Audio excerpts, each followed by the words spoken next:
Hey everybody, how is everybody? Hey Hey guys. Ma, Hey Kaz, how are you? I'm great for a Sunday. Ugh, huh. It is Sunday How's there, isn't it? it is? How's your Saturday? My Saturday's going good. Hey guys, who's in here? Sweet Caroline. She was singing Sweet Caroline. Hey Bum GB, bum bum. Betty, huh, Moonshadow, Princess Leonard, and Kaz is inside chat. So we're gonna finish, guys, our the cases that we've been following, and we're going to start with my little princess. Hey Jess, Hey Jessica. Hey my little GB. princess. Yes. So what's been going on to the Y tube? Jesus gosh, girl, get it together. The YouTube streets today. Well, that's a very good question. I haven't been on the YouTube streets since Friday. I had a Right? break. Me too. Hey Kimberly. Ba ba ba. Yep, that's what I say to Ma. Ba ba ba. So, did we ever find out who that child was that looks like Lina Sadar's little twin baby sister? No, they her we never got back to us when we inquired to whom that child belongs to. Strange that, huh? Well, it was funny when Mangal Sadar actually asked me for Cash App money. I was like, he asked me for 15, I asked him for 20, and he declined mine, and then I declined his. I'm like, well, then why are you asking me for money? Unless it was a fake Mango. I think it may be.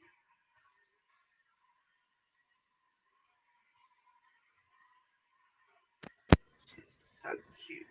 Do you guys remember seeing that picture of Lina, Lina's little, well, Lina's father, and that little girl that looks just like Lina? I'm convinced that Lena's back in Afghanistan. Well, she's not. Where is she? That whole abduction of her from the playground with all of the people out there, and her being from Afghanistan, and even though we did hear about her going into the offices and getting makeup put on and asking for food, like that was a little bizarre if that was honestly the truth. But let Yeah. me show you guys this little baby.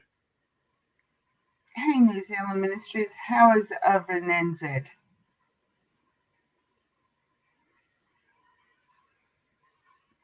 Okay. So the text messages with this little girl between Mangal and somebody else that was sent to me, Mangal actually says that this is not Lina, that this is Lina's little sister. She's younger than Lina. Hey, New Zealand. Who is this child's mother? Mm-hmm. I mean, the splitting image to Lina is almost scarier, except for she's got a different shaped face, It's more. chubbier cheeks, the Yeah, eyebrows, the freckle on her chin is different, but she looks like Lina. And that's Lina on the left. and she looks awfully like Lena's dad. And this picture was taken at that Fredericksburg Mall, so we know this was taken right around the corner from the apartment complex. Mm-hmm. And he said that it was not Lina, it was Lina's little sister. Isn't that just creepy? Yeah. I mean, was it a play on words? Like I know over here with the Aboriginal community. They're all sisters, all aunties, or cousins, but that was too weird. That was really weird. Well, I heard that Lina's mother had a baby boy. Yes, she How did. how true that is, I do not know. But we had the mother pregnant at the time that Lina went missing 4 months. There was the neighbor that was upstairs from them that was pregnant with Mangal's baby. This child is between the one pregnant upstairs and Lena's mother being pregnant. I was at work, Jim. I'll call you back after the live.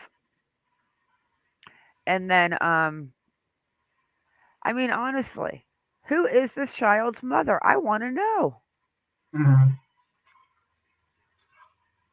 I mean, Mangal, all he had to say was, that's my brother's daughter, to clear it up. He would have cleared it up right away. Then that would have explained the similarities in her looks. But he Easy. says that it's his daughter. Mm. It's really weird.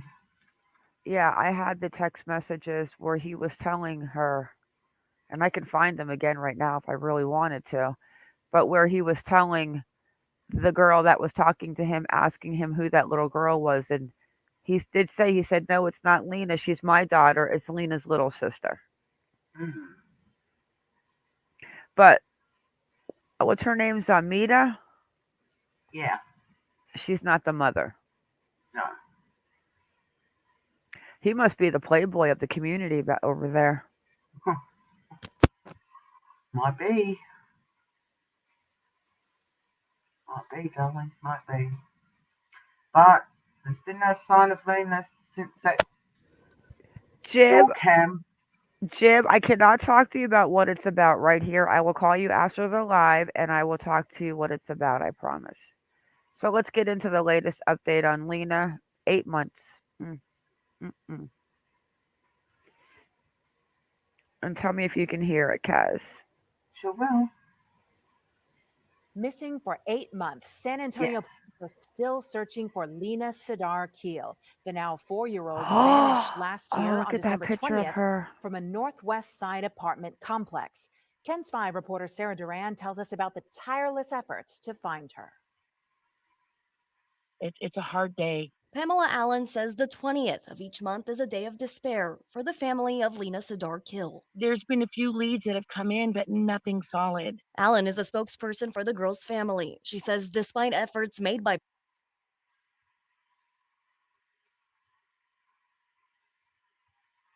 Are you spooning, dear? You know what? That Pamela E.T., oh, she just made me want to rip her through the screen and choke her. Thief.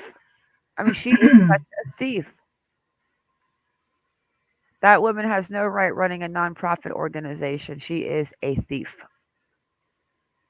police and a private detective, the 4-year-old remains missing 8 months later. What else can be done? What can we do? Allen says police no longer believe Lina is in San Antonio or even Texas. For that reason, public searches by local groups are paused. Still, Allen says awareness about Lina's disappearance is important. She encourages people to wear buttons with the child's face on it and post flyers. At one point, we're believing that someone will say something that will lead out to be a good tip. A Why is she $250,000 still reward is there? still up for grabs for God information on how she vanished from the complex where Thief. she lived. Answers Allen says Lina's parents wish to get. They still hope and pray that one day they'll have this baby in their arms again. On the Northwest Side, Sarah Duran, Ken's 5. The Lord Jesus is looking for followers who realize. I love that picture of Lina. That I've never seen it before. Yeah, Pamela Allen does not like me. She sent me a cease and desist letter. I've gotten 2 already. Am I a naughty girl? Hey, Budget Jones. Hey, so Angel. naughty. G'day, Budget. Modine in the house. Olga. Magenta. Angel. So that's the latest update on Lina. Okay. I Now, believe, I did a lot of research and, I went back and figured out the Kiel tribe and it's not Khil, it's Khal. It's a big tribe over there. And when the mother's brother came with the son, and that whole thing about the pictures came out that Lina walked away with him, I think it was some type of arrangement. And I know that in the Middle East they make these arrangements. I mean, I've done a lot of research on the Middle East, guys, and you know this. And they do. I mean, it could have been something to where, because of the fact that he has so many children coming in the complex, that I just don't know what it is, and I can't figure it out. But I tried talking to people in Pakistan, but let me tell you, it's not easy. No, it isn't. But that's honestly what I believe with Lina. I don't think a stranger took her. I think somebody that she knew took her, and I don't even know. I think Mangal probably knows too. New Zealand, I don't believe this was an honor killing.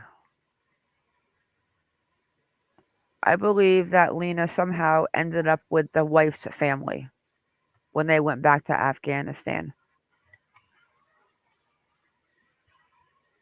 Okay, Kaz, who's next on our long list? Well, we actually skipped one, so I'm going back a rung. Kamari Holland. There's actually an update on Kamari. So I will just share my screen. Let me get a picture of little Kamari. Is this the one that GB thought we forgot? Yes. But we didn't GB, forget we her. wouldn't forget Kamari. Let me just share my screen. There's been an update on some her, and should this not have kids, right? Yeah, this is really disheartening. Indictment reveals details and accusations against mother of murdered East Alabama child. Sick. I'd love to kick her teeth off. New details of the brutal murder of Kamari Holland, a 5-year-old in East Alabama, has been made public in an indictment. Prosecutors believe the child's mother was involved heavily in the death, and the cause of the child's death was released. That's sad. The grand jury indictment was recently filed in the 26th Judicial Circuit Court in Alabama and gave additional information on the R and murder and sheds further light on the details of the gruesome crime. The indictments were issued on February 18th and made public Monday. According to the indictment, Christy Sybil, the child's mother, well, she's not the mother, I'm sorry, she may be the egg donor, but that's all right, she is, and the man the investigation identified as Jeremy Tremaine Williams, had some arrangement in which Sybil received money to force Holland into SS, servitude at her age. Williams has additionally been charged with corpse abuse. According to the indictment, Williams' video recorded himself R-ing Holland after she had been strangled. Due to his filming of the alleged post-mortem abuse, Williams has also been charged with producing child pornography. Jesus God. Considering that court documents state that Sybil was present and contributed to Holland's murder, it is not yet clear what role Sybil may have played in the video filming. Look at that poor child. I mean, there is some really, really, really, really sick people in this world. Monsters. And there's 2 of them up on your screen at the moment, on the left and the right. That little baby didn't have a chance. No. It stated in the Russell County Sheriff's Office on December 13, 2021, Chrissy Stipple called to report her daughter missing. Later that day, police found the body of Kamari Holland in an abandoned house in Phoenix City. Police said that she likely died of asphyxiation, and there was evidence of SA. Columbus Police Department, through information not yet released to the public, was able to quickly identify Jeremy Tremaine Williams as a suspect and obtained a warrant for Williams' arrest. Williams had previously lived in the house where Holland was found. The sheriff's office claimed that there was a relationship between Sybil and Williams, but contended that the relationship was not romantic. The original release from the sheriff's office did not indicate that Sybil was a suspect or a person of interest.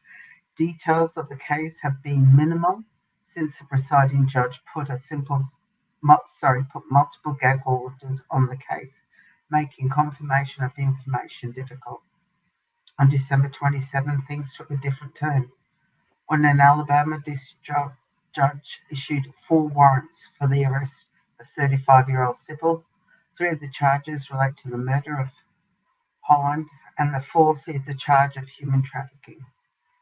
The 3 murder charges are for the murder in the course of kidnapping, murder in the course of and murder in the course of summary. The murder charges allege that she acted in tandem with Williams in the crimes. I mean, how can you do that to your own child, for Pete's sake? I mean, A complete psychopath. Hey, Willow. Okay, so I'm going to jump into this next case because we all know how much I love this one. Just for an update on the doll collector. Yes. Look at that. Look at Cleo. This is guys, if there's any hope in the world that we can have a happy ending, it's the doll collector dressing up in his grandmother's clothing to brush this little baby's hair after this story blew me away. Yeah, it did, didn't it? Her mother was pregnant when she went missing. Willow said, yeah, she needs to be fixed. She shouldn't be allowed to have any other children. Willow, on Lina, I think it was something I just thought it was such a coincidence that Lina's mother's brother came with that little boy. And when they're gone, Lina was gone. Cleo Smith. I'm sure most of you know the Cleo Smith story. If not, a quick recap. She went camping with her parents in Australia to the blowhole, right? Yes. And she was all up in the tent, zipped up with her baby sister, her parents, and this man came in the middle of the night and took this baby out of the tent, and I thought no way that he would ever be able to do this because he's a big burly man. And then he held her for 18 days. And during that 18 days, he would go to work and he kept her in the room with all of his dolls. I mean, just walls full of brat dolls. And this guy was so creepy that he used to drive around with his dolls in the car. And what would he say about the brat dolls, Cass? What would he say about dressing his dolls up and driving them around? He used to think they were just the bee's knees. He used to take him around and take selfie shots with the brat dolls in the car with him. I'll be back in a minute. Ross just got back home. I'll tell you what, but the fact that he didn't harm her, and Cleo actually said to her mom and dad when she got home, she said that a lady used to come in and brush her hair. Well, they confirmed that there was no ladies going in and out of there. And this guy, I'm trying to find this picture with his dolls. So the dog collector, who I call him the dog collector, I'm convinced because his grandma just passed away that February. And I'm convinced that this man was dressing up like his grandmother in her clothes and brushing this little girl's hair. Let me show you his picture real fast.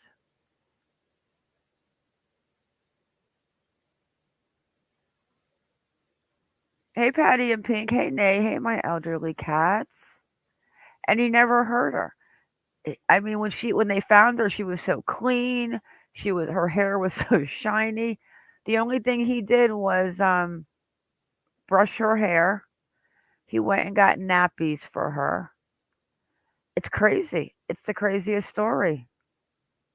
Yeah, me too, my elderly cats. It was like Chloe, I think, was his own personal little doll because he was. Let me see if I can find a picture of his bedroom with all of his dolls real quick. Yes, his collection was unbelievable. Yeah, this guy was one of a kind. Okay, here we go. Sure. Hey, Nay. So he kept her in this bedroom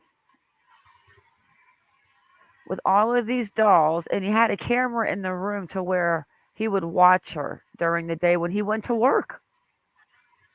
And this is only one wall, guys. Like there's walls of these dolls in this man's house. Mm. But his grandmother was just recently passed. And if you go back into the Cleo videos, you will hear his grandma on a recording talk about how she used to love to brush his beautiful black curly hair. Mm. So I'm convinced that he was dressed up in her clothes. And whatever the thing was that he was doing is definitely bizarre and he's a creeper. But the fact that he didn't hurt her, just so bizarre. Thank God. Yeah. But and then when they found her and the cops came in and she says, "What is your name?" "My name is Cleo." Oh God, I love her. So he pled guilty. This was just actually out in, I don't see a date. Recently, I think it was June. So an Australian man has pleaded guilty to abducting 4-year-old Cleo Smith and holding her at his home for 18 days. And then it says that they later found out her at a stranger's house in her hometown of Carnarvon, a short drive from the campsite.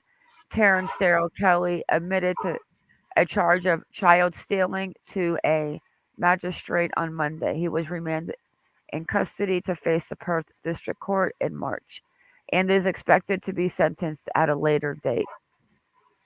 So he reported guilty had come a surprise ahead of what many expected to be a lengthy legal process. He's been in the Perth jail since November 5th. And that's him winking at everybody.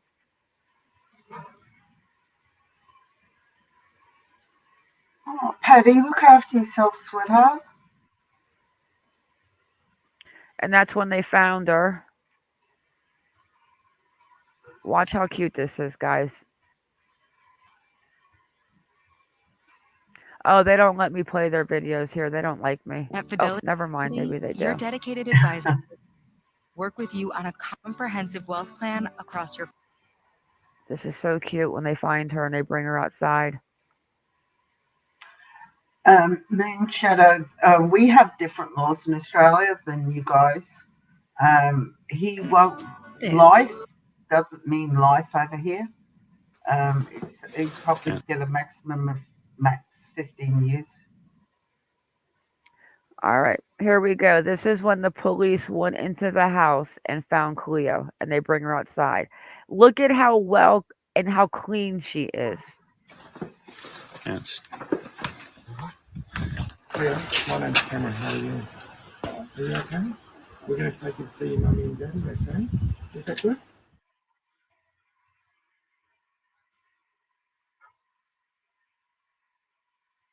I asked her what her name was.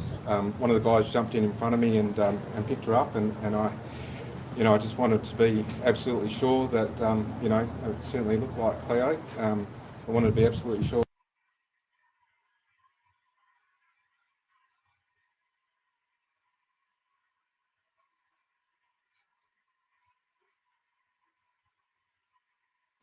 It doesn't like me this. No.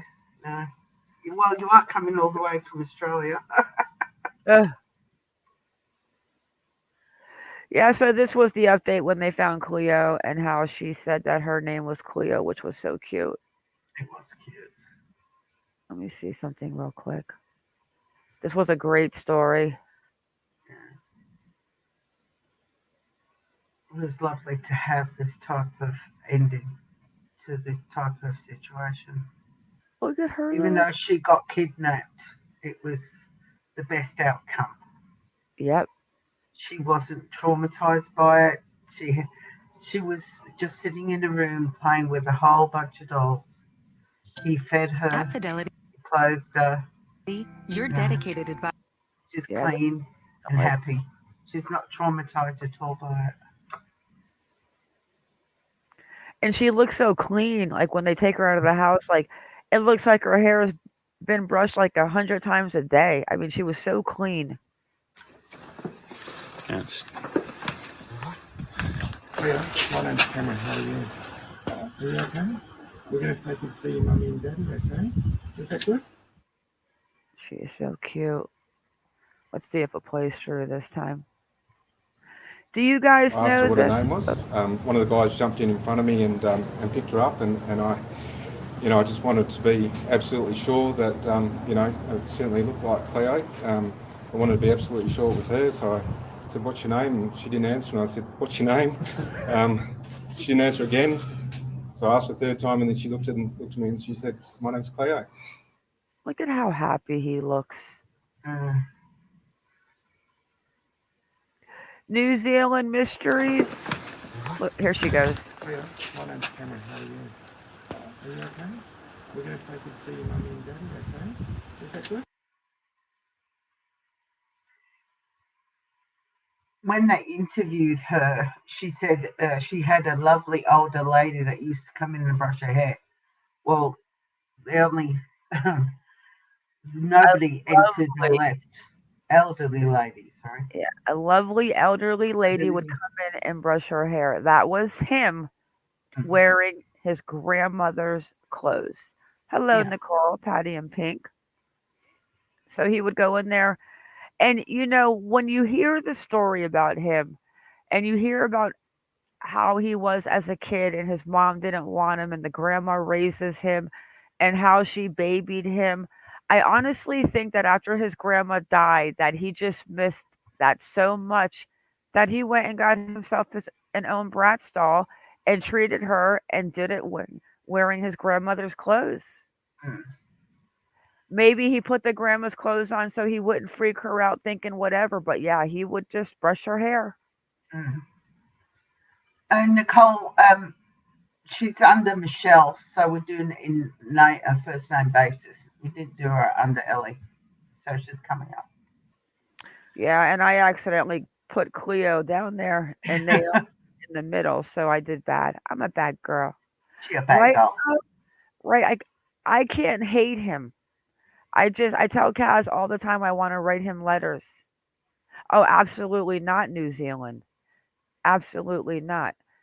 But the fact of him in those brat dolls and the way what his grandma said about him before she died, and then the clothes wearing, and we actually were inside the house, and there's lots of videos on it, and him and his grandma talking, and it was a good outcome. But the 18 days being with him, she was probably petrified, and she's definitely going to need counseling. I've said that from day one, but it was just a weird outcome, good outcome, but I happen to like the doll collector. I wish there was more of them that take the kids.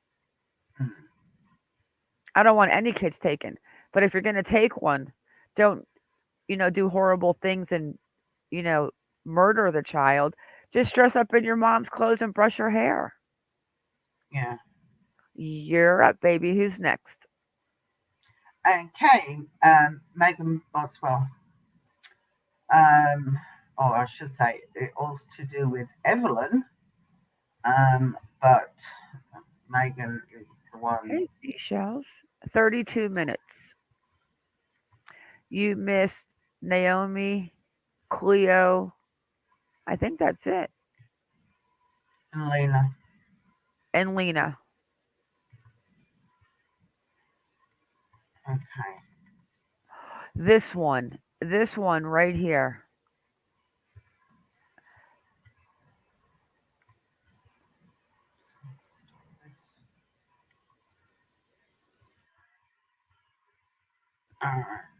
This is to do with Evelyn Boswell, and it's Magen Boswell is supposed to be going to trial for killing her toddler. Magen Boswell appeared in Sullivan County General Sessions Court at 9 a.m. and this was updated on June 13th, where her legal counsel requested that the trial get pushed back to February 2023, as fingerprints have been found on a crucial piece of evidence. The nature of the evidence was not revealed. District Attorney agreed with her counsel that TBI lab results require more time. Now, I think they have a real basis to ask for this report, and we have to admit that through no fault of our own, we were late in getting some forensic reports back. And because of that, it's created a situation where her counsel is asking for additional time for this expert. I mean, why can't they get their act together? This is going to take some time, probably to hire an expert to have an analysis done, he continued. Judge Jim Goodwin reset the trial, originally scheduled for September 26th, to take place on February 6, 2023 at 8:30 a.m. He noted that he could have kept the initial September date. However, this would have resulted in a retrial. I mean, this has been going on for such a long time.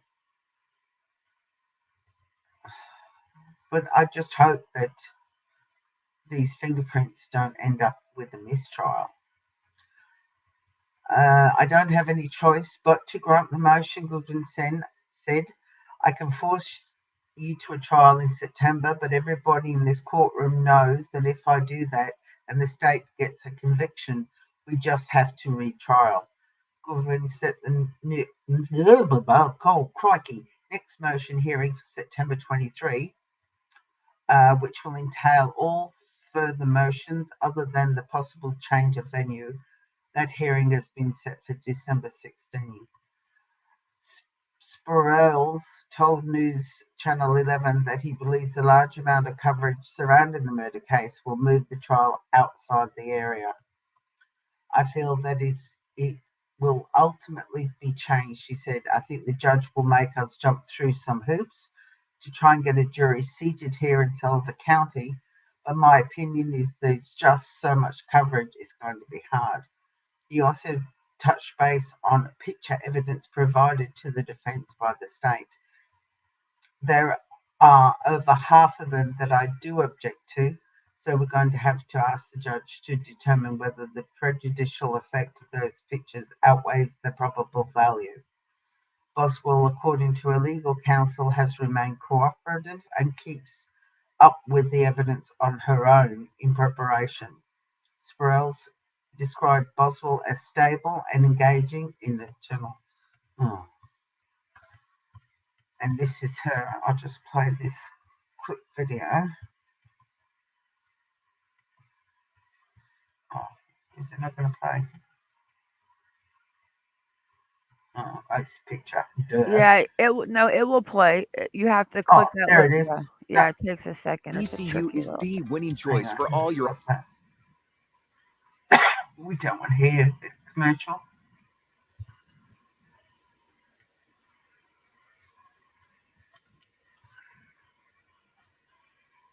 All right, tell me if you hear the sound okay, Mum. All right, it's my turn to spill.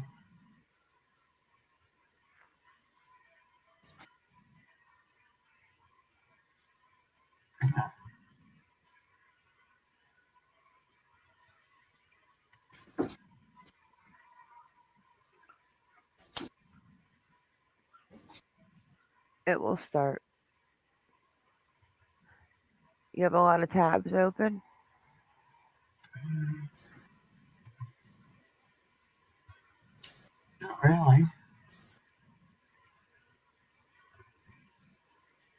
Maybe refresh it.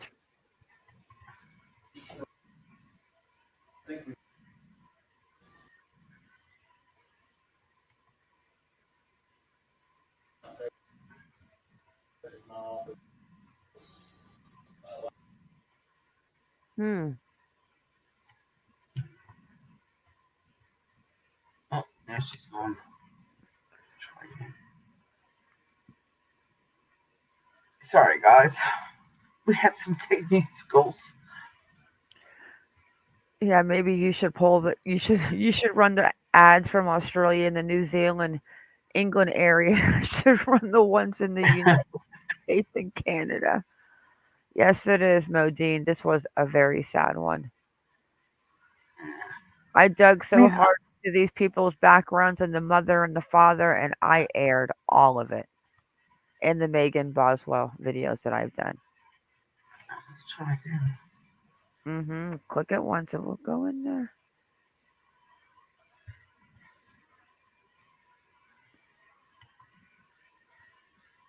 Judge pushes back the trial date for one accused of on the little video killing her 15-month-old daughter. Magen Boswell's trial. And then it should pop on the big one.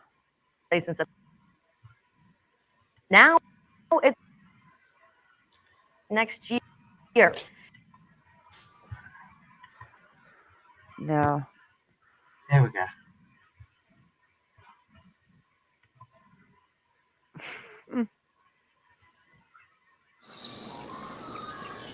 Oh, now I've got a commercial. Mate, what are you now? Seriously, an e-scooter? Next year. Ansley It Daniel was wants in to play this bastard little one. Go away. Well, Kaz, if the little one opens, go on the bottom right and just expand that one. After you hit, there you go. Oh my goodness.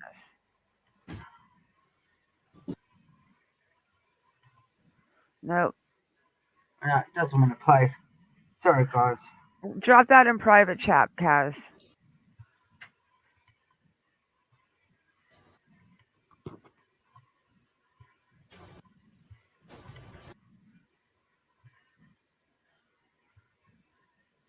Stop sharing up.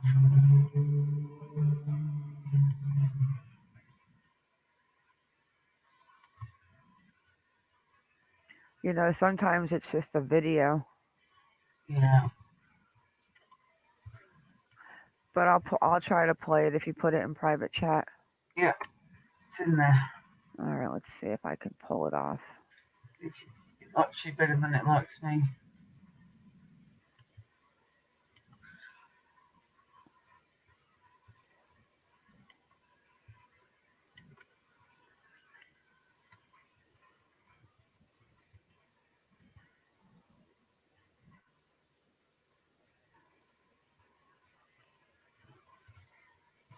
Yeah, that might be the website. I don't know. I'm not even seeing a video yet. Here we go. Is it coming? Yeah, it's further down, darling.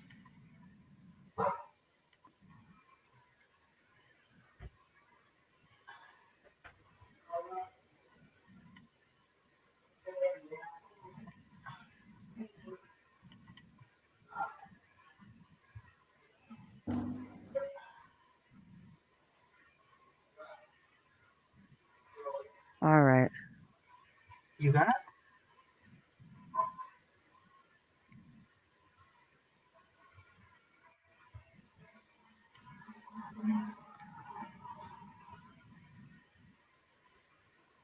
Let's see.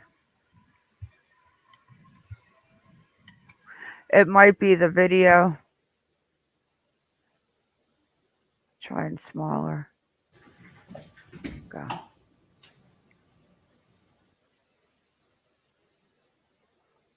Yeah, it's the video. Let me see. Maybe we'll have to just stay and keep it small. There we go. Nope, it's definitely the video. I think we've had a couple of different motions set today, but the parties. Yep. Unbelievable. I think it's my office last week. what I understand is what we're going to hear today Kaz, do you think maybe it's on a different site? is the motion to reset the trial. That's correct, Your Honor. And controls, I think this morning. Yeah, this is not going to work. Amendment to your motion. I did, Judge. Yeah, we're good. We're good. Yep. Nope, not doing it. Anyways, yeah, we're not doing that. She was in court, though. They push it back to 2013. And I'll tell you what, if they get a mistrial because of the fingerprints, there's going to be a problem. Okay. Let's talk about this one. Another one that has a Millete. Another one that has a psycho husband jealous. Good old Larry Millete. She is so pretty. You know, it aggravates me because, he's in jail for her murder. Patrick Frazee was in jail for Kelsey Barrett. I mean, there's a lot of them in jail, and they let Barry Morphew walk. I mean, it's just disgusting.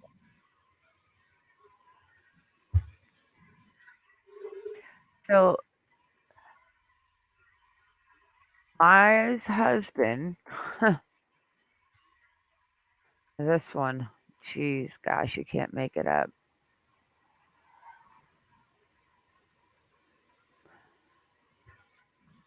Okay, so this is 3 weeks ago. The husband decides that he is not competent to stand trial. And I call that bullcrap. I mean, he planned that day to a T.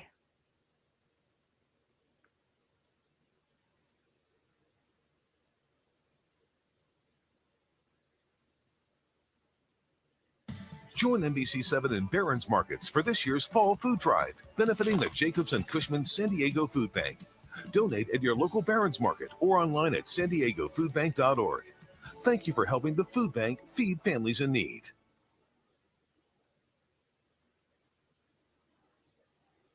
A new delay in the case of the Chula Vista father accused of killing the mother of his 3 children. The preliminary hearing for Larry Millete was supposed to happen in June, but the date was pushed back after his attorney raised concerns about his mental state.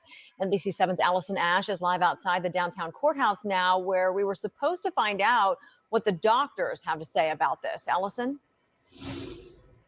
Yeah, but that did not happen here today. The doctors asked the court for a couple of more days to complete their forensic analysis of Larry Millete's mental state. Now, Millete wore a face mask and a blue jail jumpsuit as he faced the court. He did not object when lawyers asked to have the competency hearing pushed back to September 26th. That's when the doctors will give their evaluation of Millete's mental health and stability. Now, the court wants to know, is he able to understand the criminal proceedings and help in his own defense? If not, he could be declared mentally incompetent. Millete is accused of killing his wife of 20 years, Maya Millete, in January of 2021. Although searches continue, her body has not been found. Chula Vista police arrested Larry Millete 10 months later, charging him with murder and unlawful possession of a weapon. Maya Millete's sister and brother-in-law were in the courtroom today, hoping the case would move forward. When it didn't, they showed signs of frustration and a few tears. Outside court, I asked if their brother-in-law seemed fit to stand trial. He's there. I mean, he's mentally competent and he knows what he's doing. Yeah. And did he look to you to be with the program? Yeah. Yeah. He's with it, he knows what he did. Yeah. He knows that's wrong, and that's why he's backpedaling now. And the couple told me that they believe it was just simply a defense strategy to kind of drag out this case even longer. They believe that Larry Millete planned Maya's murder and he carried it out, and that his brain was working then, and it is still working now. Millete's defense attorney did not talk to us after the hearing, but she and her client will be back here next month on the 26th, and that is when we'll find out if Larry Millete is mentally fit to move on to his preliminary hearing. Reporting live from the downtown courthouse, Allison Ash. Kazaboo. Let's put that on our calendar. Yeah. There's no way that he's incompetent for what he did. Oh, heck no. I mean, let me find real fast and show them if anyone does not remember the pictures of the guns. Not only the pictures of the guns, but he had the 4-year-old boy in a picture on the table in this artillery. I mean, it was like he was planning up. Here it is. I'm going to open up both pictures so you can see what I'm talking about. One with the little boy blacked out, but check out these pictures, guys.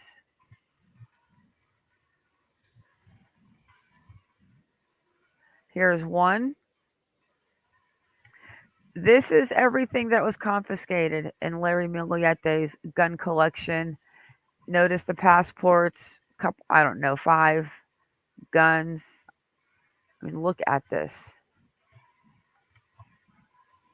I mean, look at the bullets. And then this picture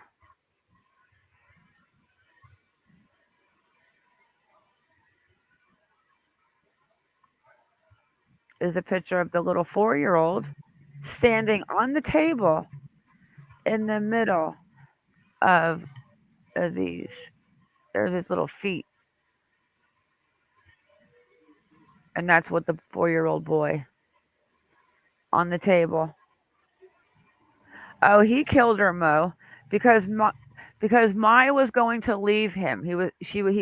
There's messages. There's, I mean, like Kai. I mean, Kaz and I have covered it. If you want to know, guys, it's all in.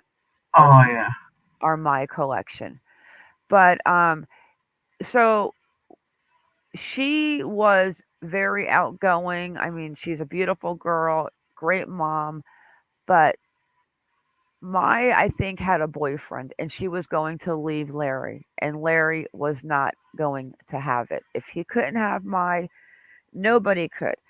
When Larry was like 19 somewhere in California, he was arrested 16 as a juvenile for stabbing somebody. Yeah. It's all in our collections, guys. Everyone that we're talking about today is the ones that we dug deep in, and there's videos in my playlist on all of it. The doxing, the addresses, his brother. I mean, we dig deep. Yeah. And that's the update on Mai. I do not believe that he is insane. I believe he is a complete dickhead. And the whole fact that he left his phone at home, the car, the 12-hour drive with the 4-year-old, like she could be in Arizona. You're not wrong. Okay, now the next one is from Australia, and Mark calls her her girl. Her name is Melissa Caddick. My girl. Oh, my girl. Well, Melissa Caddick. Wait. Kaz, you have to start with the picture, baby. All right. Well, you pull the picture up because Okay.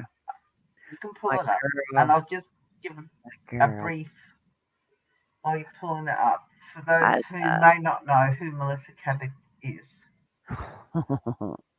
Melissa Caddick was an unlicensed, even though she said she was licensed, an unlicensed financial advisor who created a Ponzi scheme and duped her family and friends out of a humongous amount of money.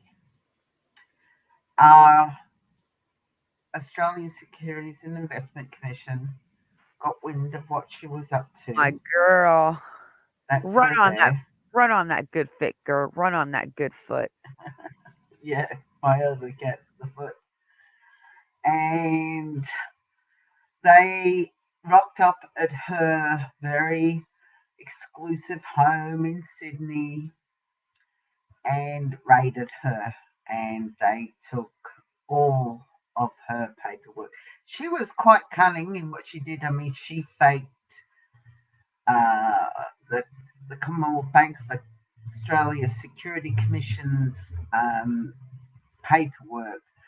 She forged all other different types of paperwork. You name it, she forged it. I mean, she was, oh yeah, this lady. Well, after she was raided, the next morning, she disappeared. And I've got some interesting. Well, tell the story of what supposedly happened about how she. Going to. Okay. Yeah, I'm going to. She disappeared. Now, the ASIC people took the security camera from her home, so there was no security, CCTV, and the homes around where she lives are multi-million-dollar homes, and they've pretty much all got CCTV cameras, and there was no CCTV footage of her going on this alleged jog. And 3 months later, a partial foot remains in a jogger washes up on a beach that just happens to be a beach that she frequented when she was in the younger teenage years. Now, we're having an inquest at the moment into Patty and Pink. That's a very good question. Is she alive? That is what they're determining. Yeah, she leaves her house at 5:30 in the morning, and at her house is her very young boyfriend, who's a DJ and a husband, and she leaves her 12-year-old son. She goes for a jog, 5:30 in the morning. The son claims she heard the door leave, and she's gone. Yeah. This is a picture of her supposed foot that washed up later, but a forensic pathologist said that unless they kept Melissa on ice, there's no way this foot was in the water as long as it should have been. That was like very important to me. Yeah, well, that's come up in the inquest, and it's been proven that the remains of her foot could only have been in the ocean for 7 days, not 3 months. Yep. So where the foot was found, there was no way that if it was jumping off, killing herself and jumping off over there, that it would have ended up north where it actually ended up too, on that beach. Yeah. So I've got there's a couple of things that's happened at the inquest so far, and there's I wrote down a few points. All right, so one, there's no CCTV footage that could be obtained at all. She did not go running on a daily basis, as was suggested. All right. It has come to light that she told friends if it all gets too much, they'll find her at the Gap. Now, what the Gap is a cliff area where a lot of people, unfortunately, when things get too much, they take their own lives and jump off. AK, which is her husband, Anthony Coletti, is proven himself now to be way beyond shady. Anthony Coletti reported her missing over the phone and refused point blank to go down to the police station because he was too busy. Too busy to go down to the police station and report his wife missing. They had to come to his residence because he didn't have the time to go down there. All right. A total of 14 minutes was spent searching the Dover Heights home gardens a month after she went missing. That's all. That's all they spent, 14 minutes. All right? They have not, there's no determination at the moment whether they cannot ascertain, and Mara's going to love this bit, whether the foot was amputated by a surgeon or whether it was come off via a sharp bite. They cannot determine it. And tell them what she left behind right here. This $100,000 necklace that she left in the jewelry store that she paid for. Yes, but what's also come to light is there's some more money floating around. There is a big insurance policy that if she is determined to be deceased, Anthony Coletti is the beneficiary.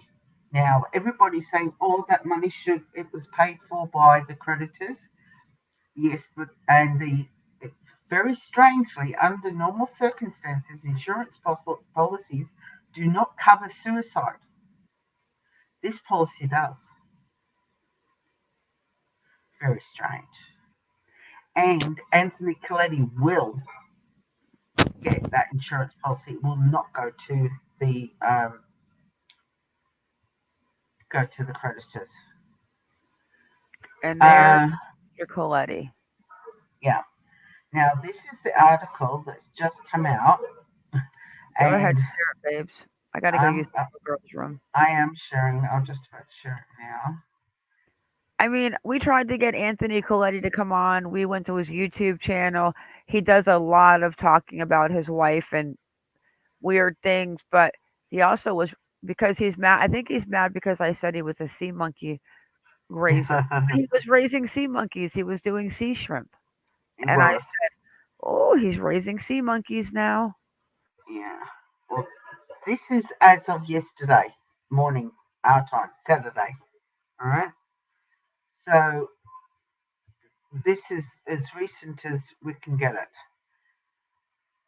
As the husband of alleged fraudster Melissa Caddick walks police through his wife's Dover Heights mansion, bought by stolen money, he says he is stumped by her sudden disappearance. Everything she's done has always been legit, he tells them. Anthony Coletti phoned in his wife's missing about 30 hours after he says she walked out of the home. For the last time on the 12th of November, November 12th, you've got to say, about 5:30 a.m. without keys, wallet or phone. The part-time hairdresser and DJ told police he was too busy working from home to make a statement in person, but Sergeant Riley insisted on visiting the house in Sydney Eastern Suburbs and switched on his body cam and recorded on 30th of November. In the footage, Coletti leads the officer down into the cellar, proclaiming she hasn't even taken any grog, that's alcohol, and after unlocking another door in the 4-story house, remarks, you can't be too careful these days. I mean, why is he taking them down into the cellar, and why on earth was she taking alcohol when she's supposedly just gone for a jog? What Coletti knew about that day has been the source of intense scrutiny in the first week of the inquest into Caddick's suspected death. Riley repeatedly asked Coletti to tell him the whole story, believing he is withholding vital information, and later disputes an on-camera breakdown.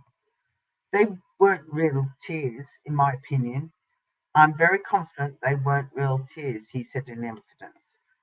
The missing alleged mastermind of the Ponzi scheme stole up to $30 million, mostly from friends and family. Jason Downing, SC counsel assisting the coroner, told the inquest. Using someone else's license instead of legitimately investing the money through her company, Malabar, the self-appointed financial advisor allegedly funded her own lavish lifestyle and excessive spending on jewelry, designer clothing, sports cars, overseas getaways, and multi-million-dollar homes.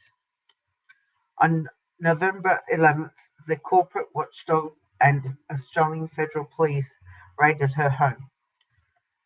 This was camera on camera as she detailed to officers rows of designer earrings, bracelets, cufflinks, and 2 bejeweled necklaces of sapphires and diamonds worth up to $100,000.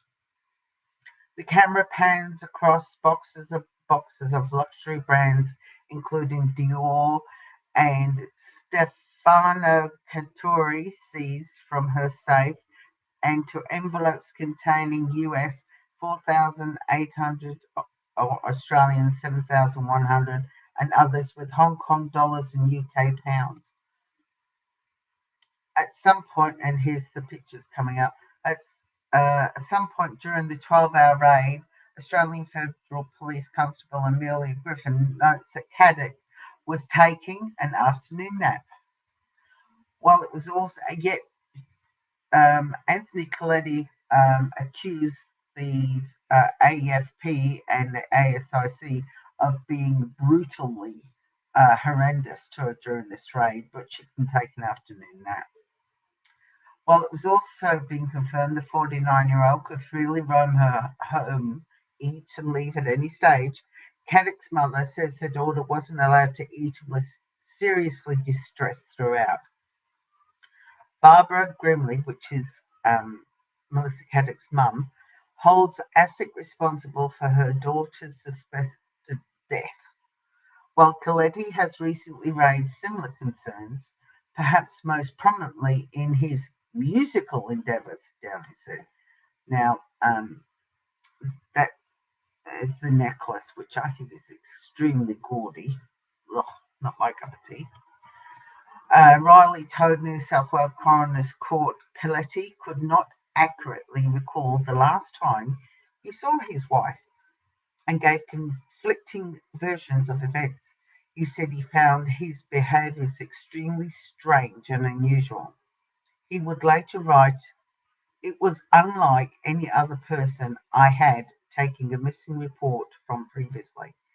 The inconsistencies in Coletti's stories include who found his wife's phone and where it was located.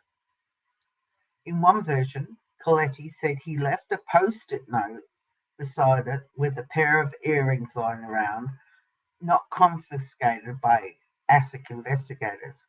"Melissa, we had everything taken from us. This is a gift for you," the note allegedly read. After telling police he wasn't worried that his wife was missing, he later reported spending the day scoping the cliffs around the ocean near the Gap. Riley was bewildered why Coletti described the clothes his wife left the house in, giving nobody saw her leave, not even him. At some point, he texted the cleaner, pretending to be Caddick, to cancel an appointment, he told police. He then phoned her best friend and brother, Adam Grimley, but did not tell them she was missing, to elicit an honest answer. Detective Sergeant Michael Canoe also found some of Coletti's reporting bizarre. "I was also aware he attended the coastline of Rayleigh Reserve and he had taken a photograph of a shoe print," the detective said. "I thought that was extraordinary. That's the dog park. It's like saying I found a footprint on Bondi Beach, which is a huge beach here in Sydney." Coletti offered up an early theory that Caddick was camping at the Meriton in Bondi Junction. A big spot for us in our early years. "She could have a fat wad of cash stashed under the bed for all I know. She's resourceful," he tells Canoe. No record of Caddick having ever checked into the Meriton exists, but it's not clear whether police checked Coletti's name or the timeline prior to their wedding. Canoe was asked why did he not press Coletti on the inconsistencies on the 16th of November when the interview was conducted. The policeman said he was treading sensitively, mindful his wife had just gone missing. A crime scene was established 19 days 19 days after Caddick was reported missing. This decision, along with the thoroughness of the police canvassing of CCTV footage, air and water searches, has also been in the spotlight.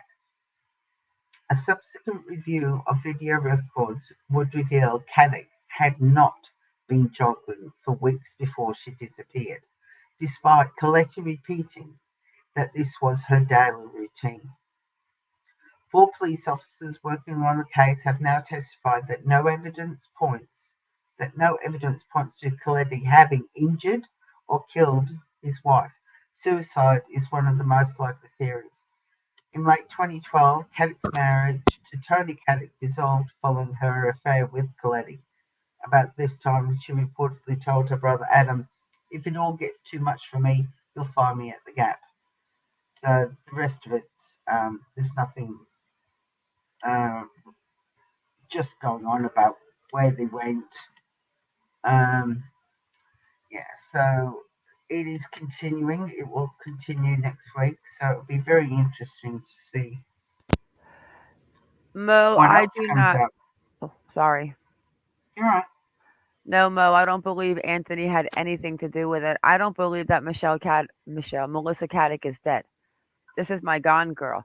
I am convinced that this woman had her foot surgically removed because of the fact it doesn't add up with how long she should have been in the water. She went into some island, and who knows where she is by now, but I believe that she is hopping around on her good foot. I don't believe that Anthony had anything to do with it. I don't believe she's dead. Hey, Reeves Place. Do you think she's dead, Kaz? I've weighed up a lot of factors, and at the time Melissa went missing, we were in a full severe lockdown. Like, you weren't allowed to walk the streets unless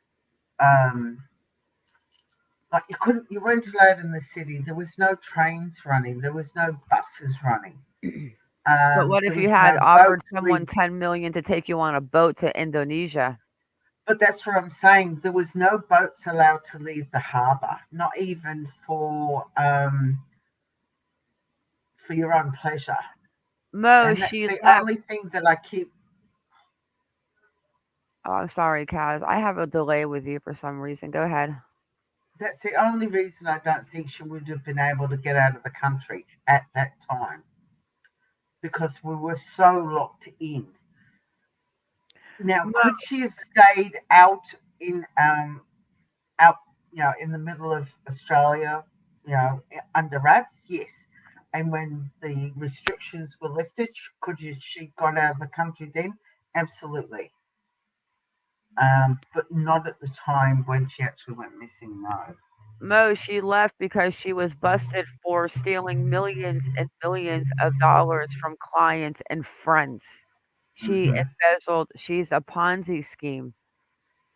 She embezzled millions, and I mean, the condo that her parents live in, she bought. I mean, the car, the Audis that this kid drove. I mean, she took a lot of money. Just over 36 million. This was actually one of her pieces of jewelry that they confiscated. Look at this necklace. She had very good taste. We got about 20 videos on her, and just even Anthony with that last video singing and stuff, like, I truly believe, because Anthony Coletti's from England. So I believe that she hid out somehow. I don't know how money works and where she could have gone, but I know she could have disguised herself with the fact that she could have worn a COVID mask. And I made a picture of her where she looked like a male, and she could pass for a guy too. She could have popped a fake beard on, mustache, a hat. But I believe she's still alive. This is the one that I believe she's still alive.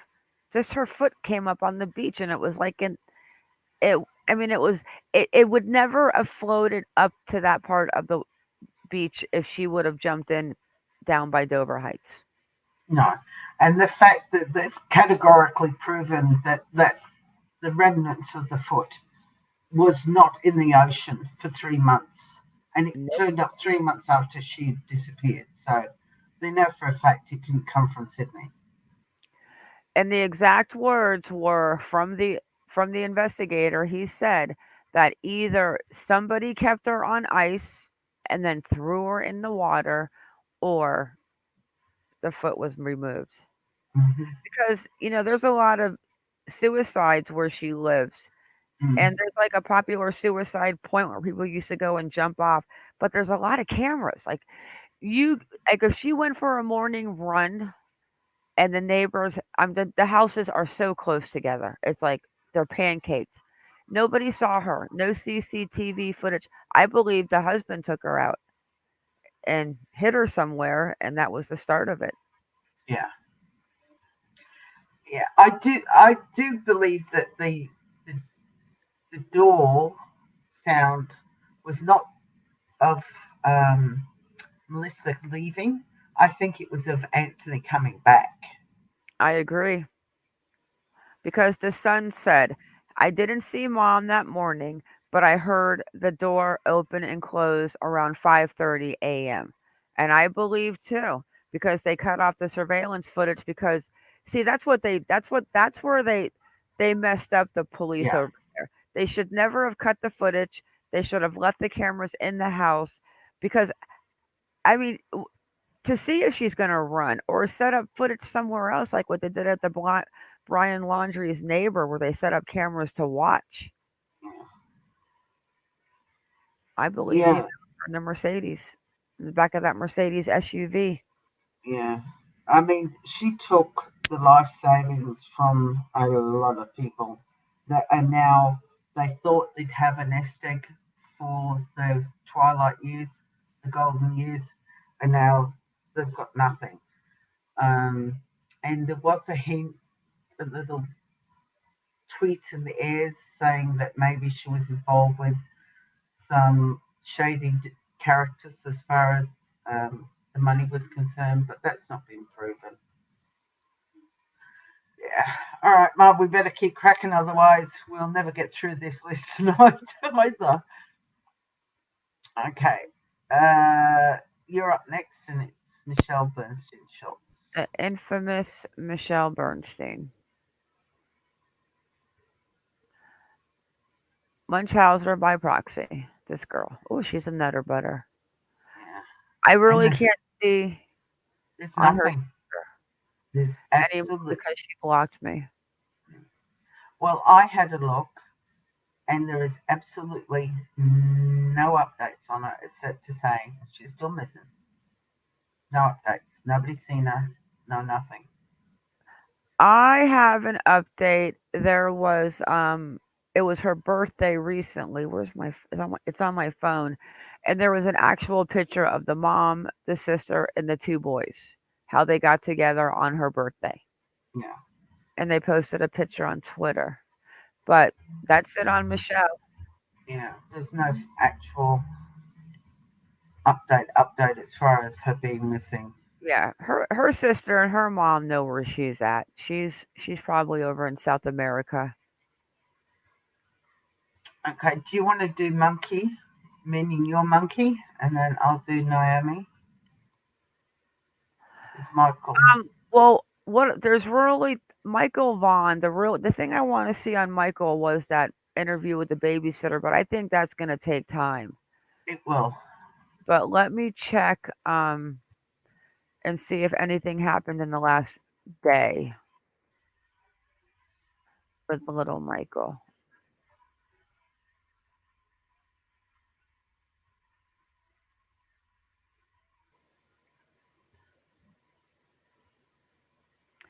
Yeah, there's just no updates. The last thing that Chief Huff said was that some of the people on the internet were saying false things, but I don't buy it. Okay, well, here's something that was out 20 minutes ago. Oh. Oh no, it's that dumb robot thing. Hang on a second.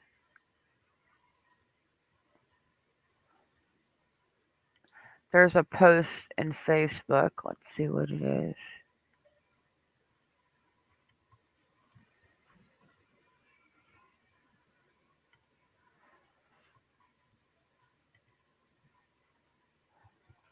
It's just, it's nothing.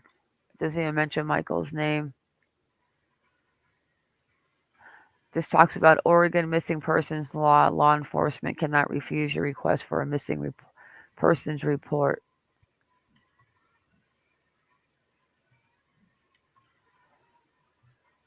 And an hour ago, Mariana Garcia Abundez went missing. 2 days ago, she went missing. Oh, it's a he, sorry. Wow, that's sad.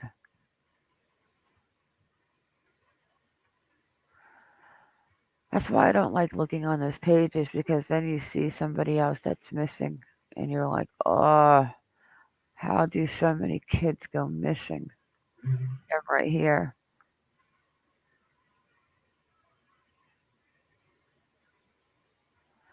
He went missing September 15th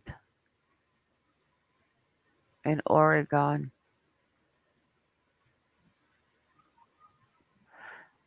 And there's really nothing on Michael.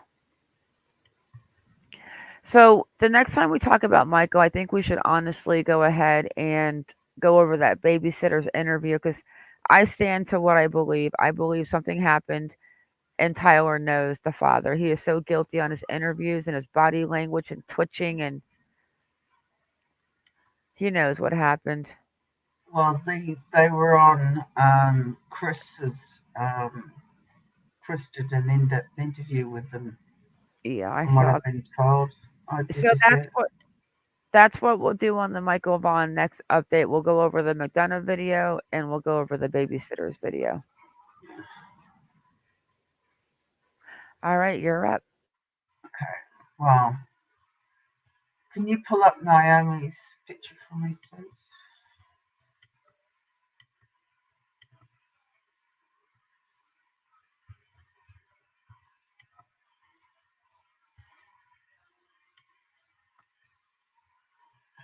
I'm going to sneeze. Sorry. What? Yeah. This was a creepy one. This guy was creepy. Okay, even with his missing part of his ear. Oh my gosh, this poor girl. Driver. Oh yeah. Yeah, he's a scary one. Well, Troy Driver, he's another one that is pulling this incompetency. Bullshit. I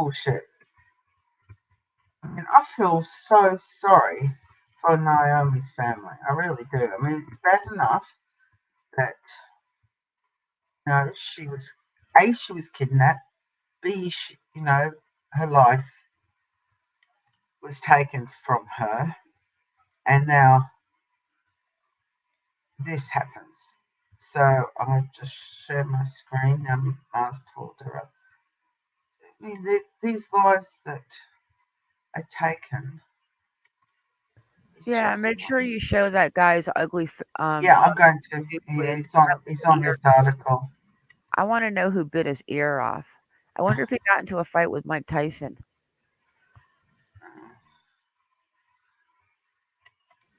We will replace. We're gonna do that next. The next video, the next live we do, we'll do the Michael Vaughan. All right. And Naomi's sister did a TikTok about this. Court recommends Troy Driver be evaluated to see if he's fit enough to stand trial. There's this ugly mush. That's him again there. The man accused of kidnapping and killing Naomi Irion of Fernley appeared in court to determine if he is fit enough to stand trial. The court decided that Driver needed to be evaluated while recommending Lakes Crossing Centre in Sparks. After he is evaluated, they will come back together and review his evaluation. There was no specific date given on when he will be evaluated or will appear in court again. And that just infuriates me. A Nevada justice of the peace has cancelled this month's preliminary hearing for a man accused of kidnapping and killing Naomi until a state judge decides if he's competent to stand trial. Troy Driver was scheduled to appear in a justice court in Fernley September 13th to the 15th for a preliminary hearing to determine whether there's enough evidence to bound him over to Lyon County District Court on murder, kidnapping, and other charges in the fatal shooting of 18-year-old Naomi Irion. Canal Township Justice Judge Laurie Mathis vacated the hearing in an order on Thursday, along with September 13th hearing on Driver's public defender's motion to dismiss some of the charges. The Fernley District Court said Driver's composite hearing is set for September 12th. On August 30th, Lyon County deputies confirmed that accused murderer Troy Driver is still alive, despite social media rumours that he killed himself in jail. Dang it. The Lyon County Sheriff's Office addressed the rumour on its official Facebook page on Tuesday, which they did.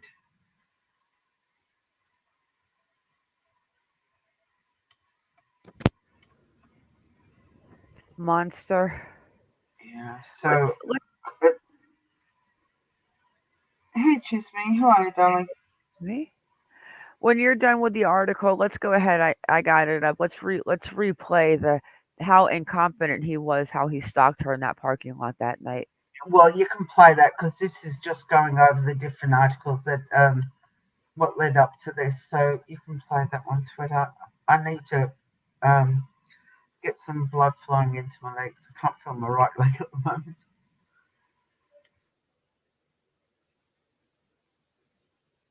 Morning, moments after buying a drink from a Fernley gas. Message from a hopeful older brother, Casey Valley, to his missing younger sister, 18-year-old Naomi Irion. She disappeared around 5 Saturday morning, moments after buying a drink from a Fernley gas station. It was extremely evident to me right off the bat that this was something sinister. He says he watched this man take Naomi on Walmart security footage. It ruined me. I mean, I couldn't believe what I was looking at. You know, I didn't want to believe it. He says Naomi was waiting in the Walmart parking lot for a bus to take her to Panasonic outside Reno Sparks. She always parked in the same spot, and she always got there early so she could, you know, do social media stuff before she had to work. That's when he says this man walked up, got her to move from her driver's seat to her passenger seat, then got into her car and drove it away with her in it. Lyon County deputies finding her car just up the road with evidence of a crime Tuesday. They think that man is now driving this truck, a dark 2020 or newer Chevy pickup. To that man, Casey says, "We're on to you." The best thing that he could do right now is to drop Naomi off somewhere safe and take off. To everyone helping the family, sharing flyers and social media posts, he says thank you. We're doing everything we can to get her back and to get her back safe.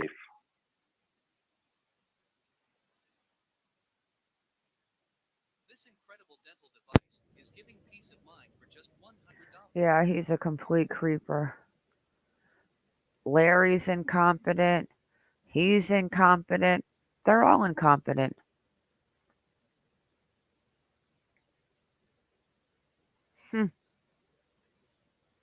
Kaz is getting some blood in her legs.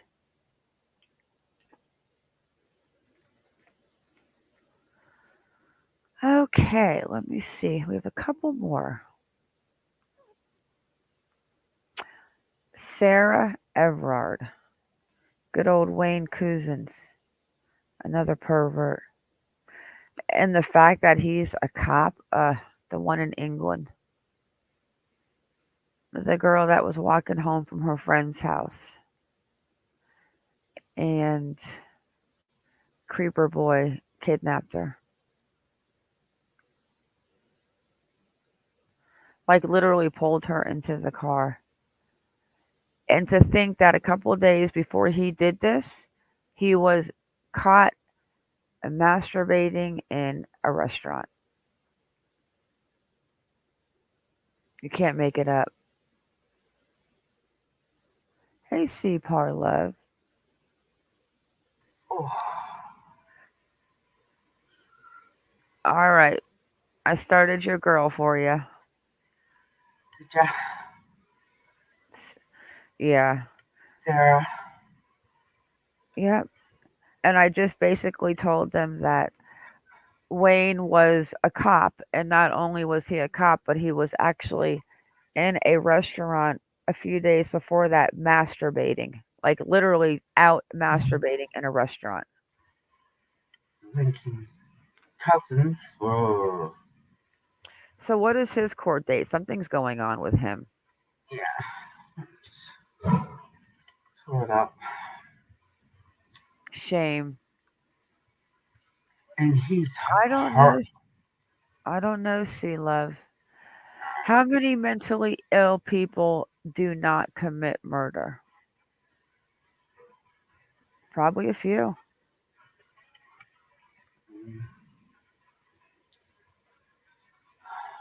I mean, there's a couple of articles that have come out recently about Sarah.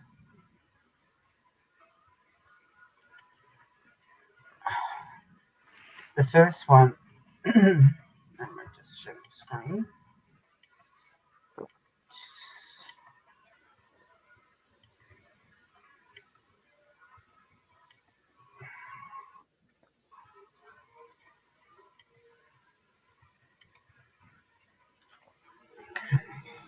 Look at all those faces. I mean,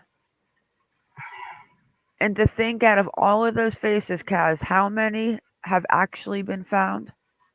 Not many. Unfortunately, there's only one that's been found still with us, and that's Cleo. Sarah's been found. Naomi's been found. Evelyn Boswell too. Megan's been found. Let me see. Eliza's been found.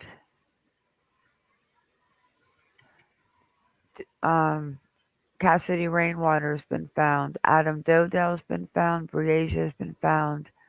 And of course, Kiely Rodni's been found. And I think that's it. Oh, and Brandon Santos that ended up in the water in Michigan going to the look at this creeper. I can't.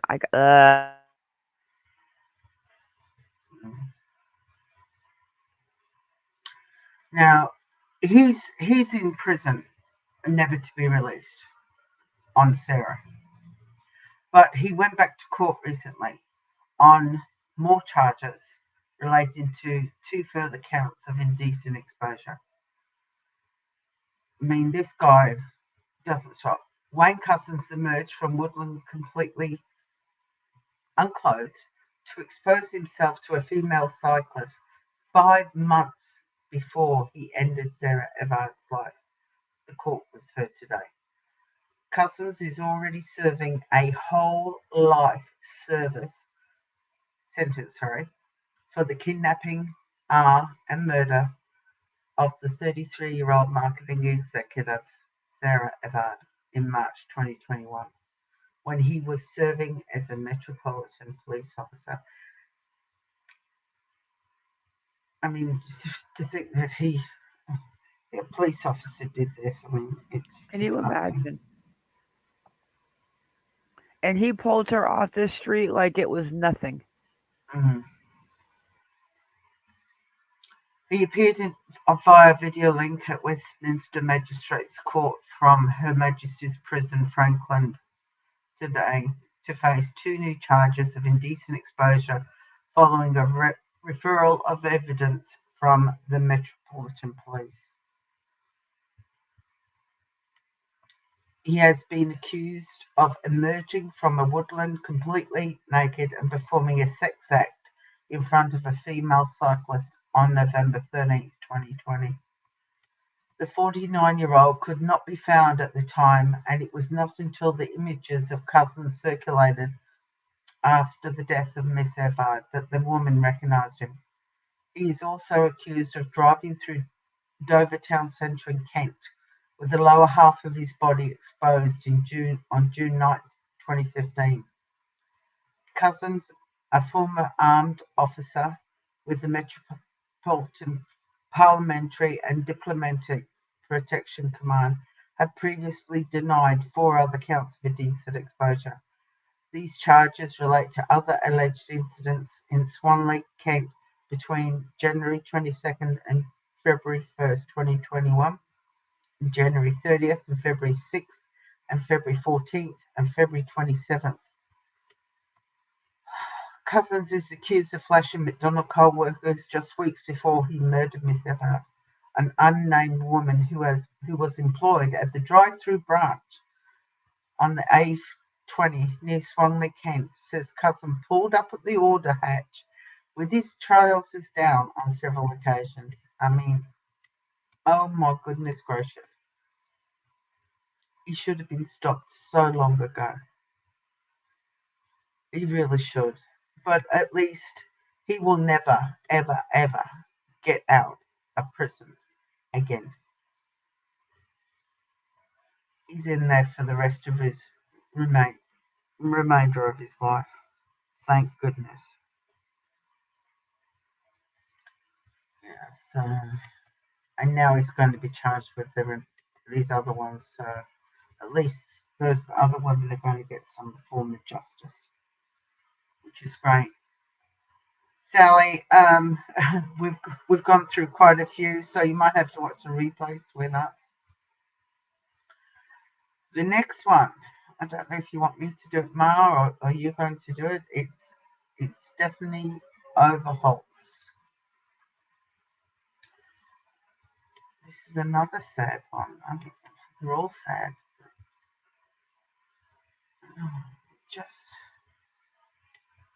It's no wonder I don't sleep.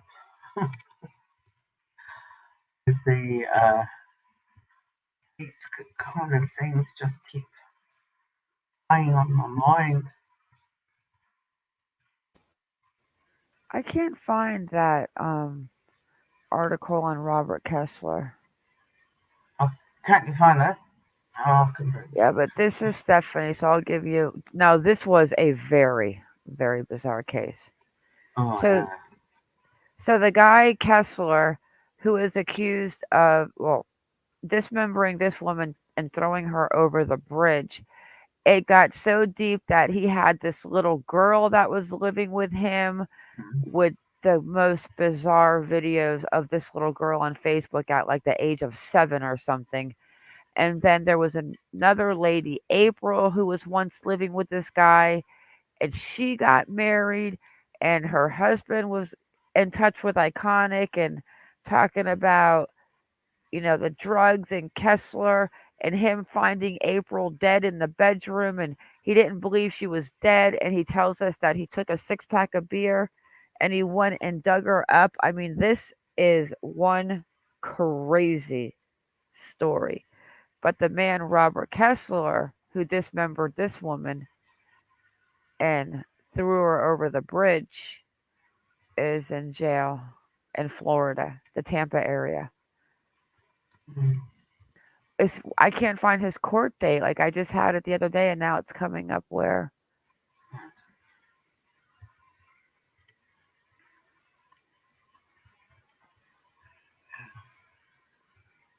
Anyways, he will be in court. Let me see something.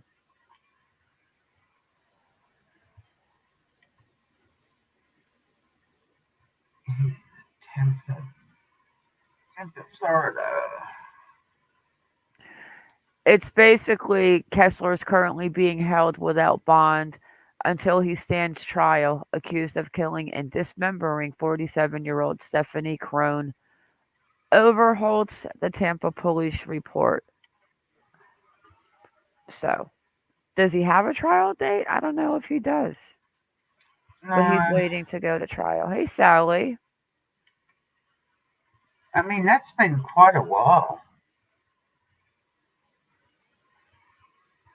Yeah, I'll have to check the docket in Florida tomorrow and see when he's up for court. All right, we've got 5 more, Kaz. Yep, the next one is another Summer Wells, Utah, Summer Moon, Utah Wells. I mean, we all know that Summer's still missing. There has been no updates from law enforcement in such a very, very long time. There's been no person who's been named as a person of interest.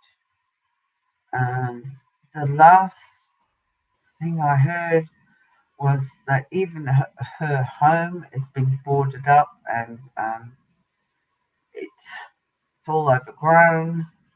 Candace isn't staying there at the moment. It's just a sad state of affairs. There was a rumour going around that somebody thought they saw her that looked. Yeah, I have that video up if you want me to play it. The if you want to possible play that, sighting yeah. of her. I just wish to God it was her. Now, isn't Dawn getting out of jail like in October? Yeah, October 31st, October 31st or 21st, one of those two. Speaking out, the 5-year-old missing for months and the subject of an night. The mother of Summer Wells is speaking out. The 5-year-old missing for months and the subject of an Amber Alert says there has been a sighting of the little girl. Candace Bly releasing a statement on her YouTube page. She said before her Dr. Phil interview, Summer might have been seen in a southern state south of Tennessee, but nothing was ever found.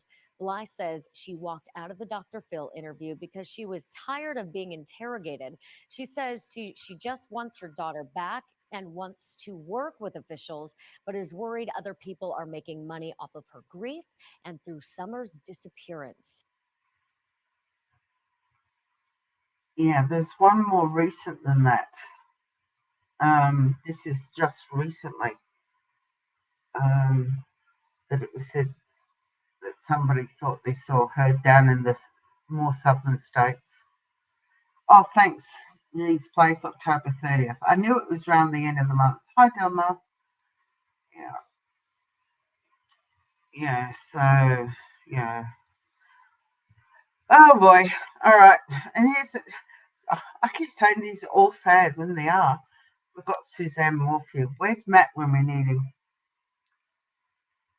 Matt has been diligently advocating Suzanne's case since the get-go. I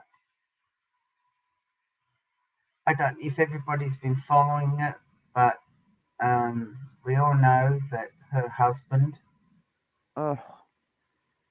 walked from the case because of some bungling done by the DA's team, but he can still be recharged as they get more evidence.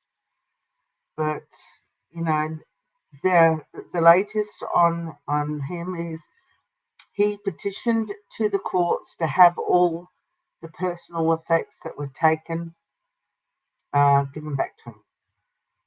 Everything, including Suzanne's things.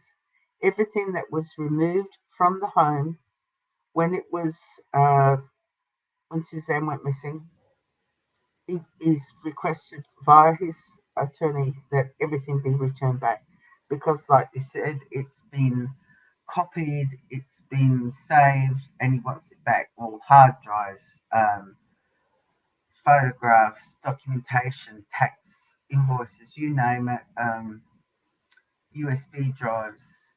You know, the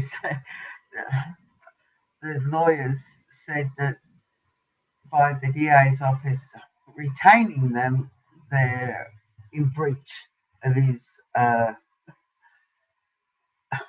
mean, even me saying this is annoying me. Of his rights. I mean, so yeah, Suzanne unfortunately hasn't been found. He's still saying that she's just left him and that she's not dead. And I can't get over that the girls are still sticking by their dad. I really can't. What do you reckon, Ma?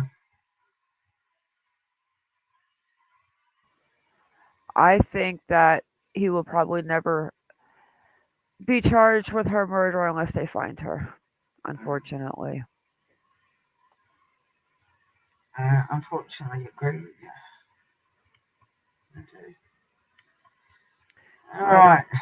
But I mean, you can't even imagine, like, where is he?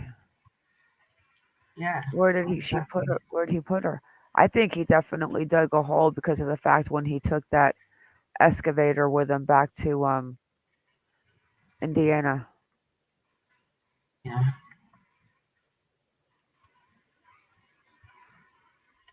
Just. Oh. And who knows where she is? Yeah. Well, and now the next one is Trezell and Jacqueline West. The classic and sincere. Yet another 2 babies that was let down by CPS, by the court system. Yep, they sure were. You know, I always felt Orrin might have had, like, maybe he was on the spectrum. Just like I have a nephew that's on the spectrum, and you can, I don't know, it's just a look. I can't explain it, but there's a lot of pictures where he just looks so disconnected the older he gets, but not when he's this little.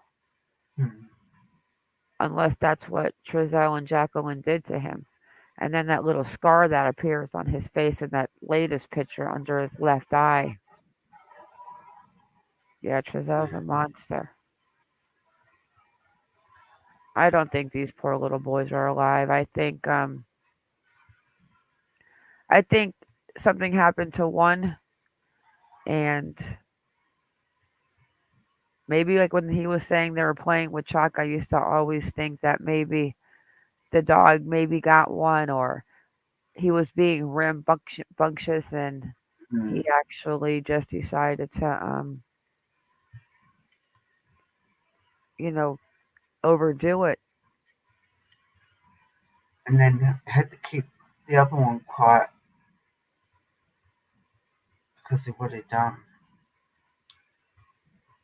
But I'm saying, besides going on with what's going on in court, there's just nothing new. You don't hear about the searches. You don't hear anything. No, because there's a gag order out now, see?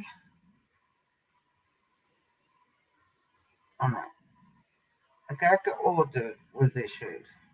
I've got a video here. Yeah, go ahead and pull it up, because the court videos I've seen, see what you've got, but it's just, the gag order. They don't say anything. Like, even Ryan Dean hasn't been out, which I haven't seen, unless I'm just missing it because I'm a busy girl. Yeah. I'll just share my screen. Just let me know if the audio's okay.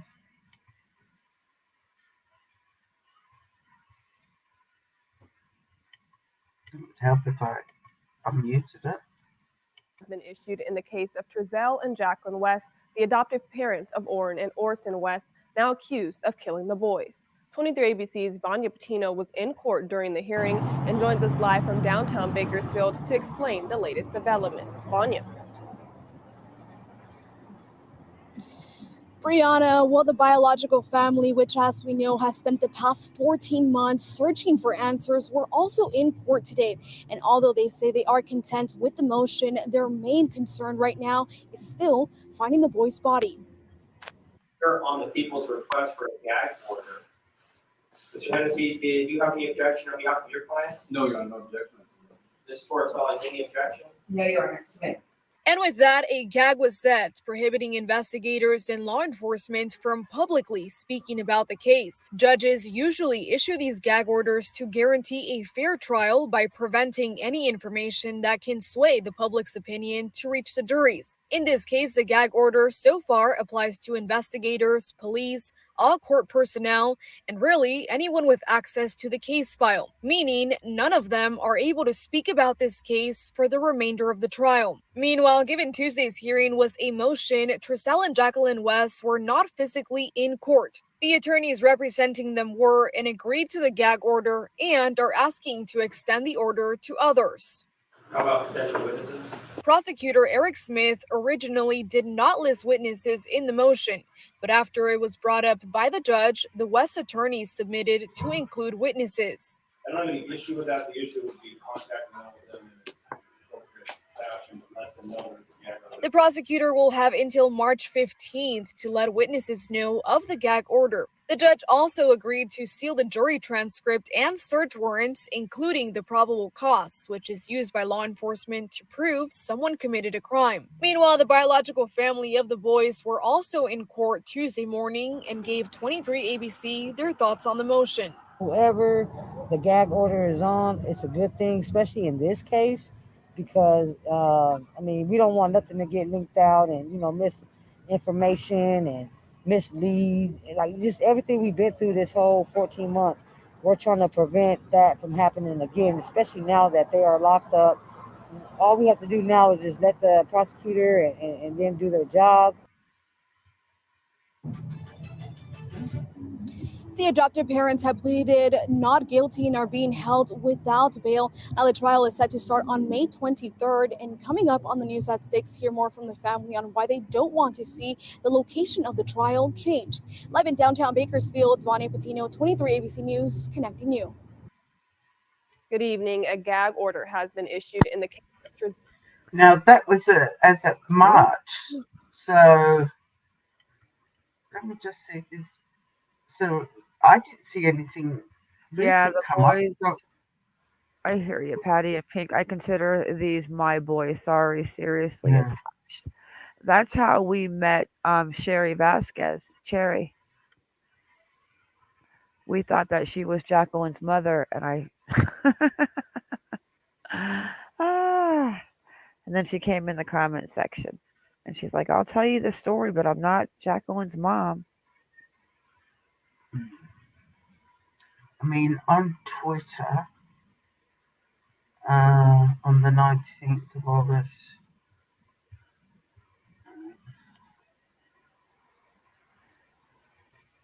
was the last tweet. Yeah, we will Just definitely remembering. stay on top of the trials with these certain people because I want to know exactly what happens to these creepers. Mm. Okay, Right. The Kat, next one is Vanessa you Morales. want to switch these two? And you Pardon? do your boy in Australia? Okay. Okay. Do you guys remember Vanessa Morales? She's one of the first cases I ever followed.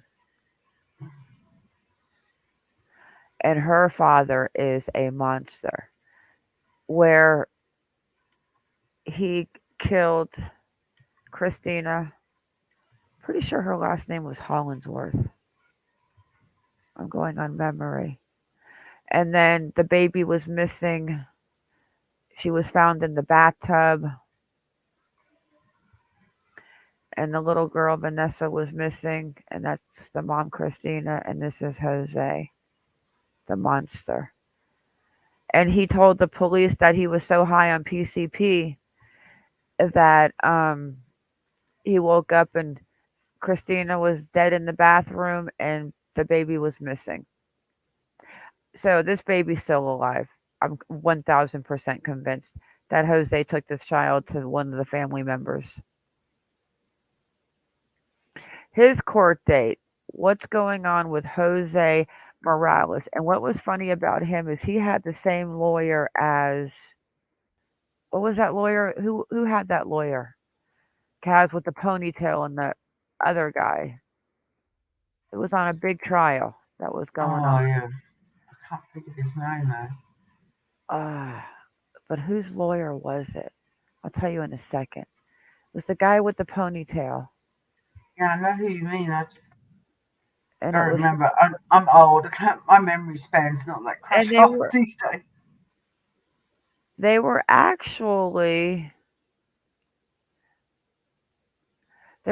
someone else's lawyer that was going on at the same time as they were a lawyer for them. Hang on, because the football player, whatever, always comes up.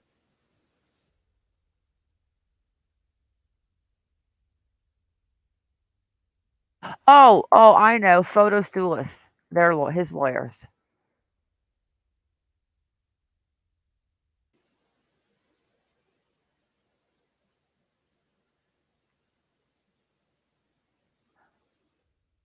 Did he already go to court?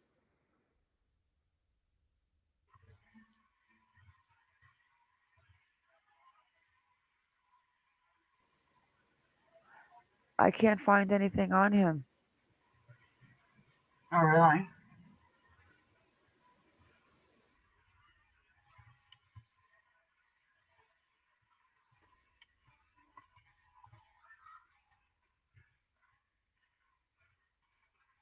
Mm-hmm. Wait, what is this? That's Kansas. Nope, nothing. I know it was a while ago. July 2022 was the last one I saw.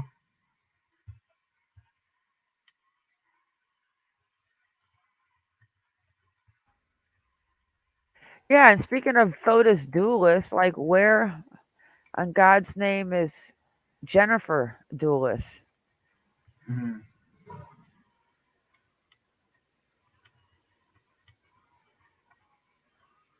You know what? Let me pull him up on Vine Link real quick. Yeah, good old Vine Link. Good old Vine Link. Yeah, those scenes, the video, the footage of the house, and he was, yeah. I don't know what happened. I was so high on PCP, I just woke up and she's murdered in the bathroom and the kid's gone. Yeah. I can't be yes on that. Yeah, he's a monster. But who did he give the baby to?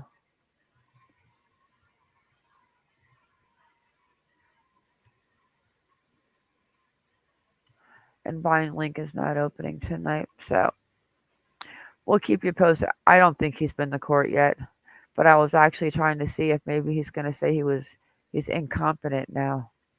Oh. I wish they'd take that option away. Let me try one more thing. 1 second. Let me look in the Connecticut courts real quick.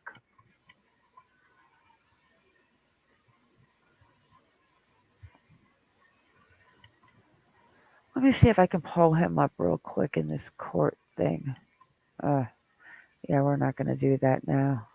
All right, you want to talk about little baby William Spider? Well, you got Xavier. Yeah, we'll do Xavier together at the end. I'll pull up. Okay. Let me share. You're going to bring William up? Spider-Man? This one. And explain to Kazabubu how the fabric and everything. I really thought they were going to find him. Yes, so did I. All right. A lot of you won't know about this is William Tyrell. He is this happened 8 years ago. William is from New South Wales in Australia. He disappeared from his grandmother's yard 8 years ago, and as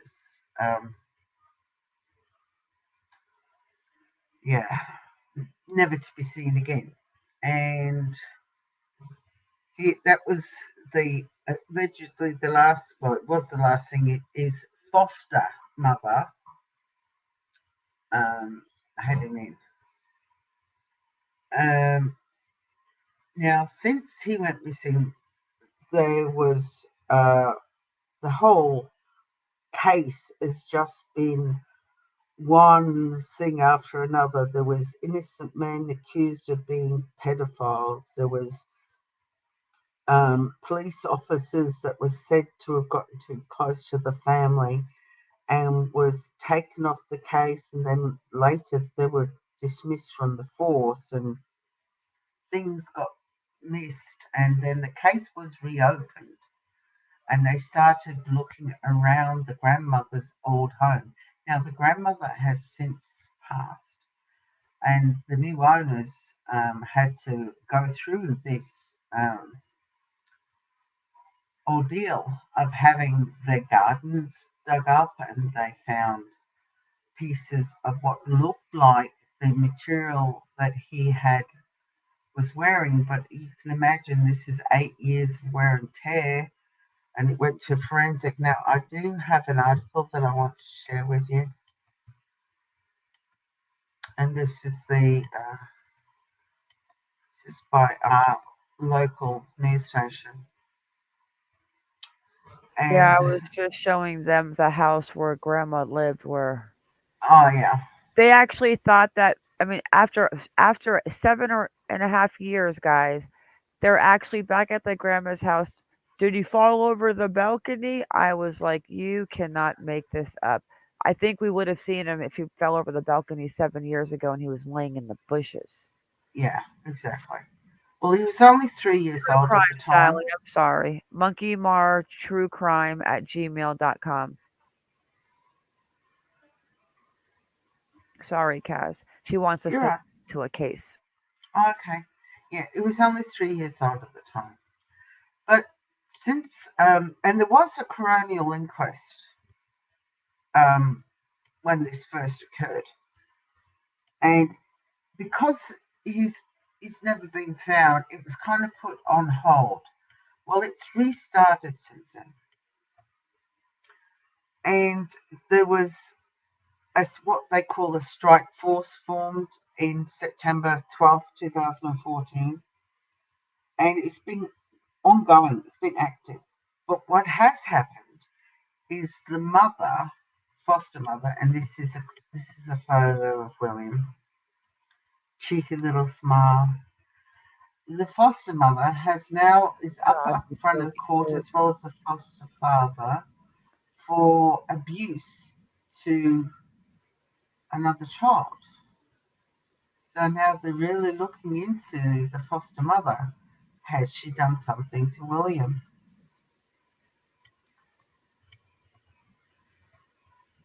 So there's a campaign that's asking everybody to light a candle on Monday, which marks 8 tragic years since William vanished. 8 years, such a long, long time. And that's on the patio, or the deck as you call it, where William was last seen playing.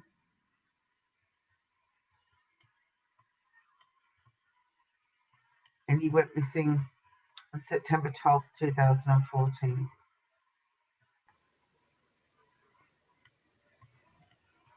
That's his little Spidey outfit.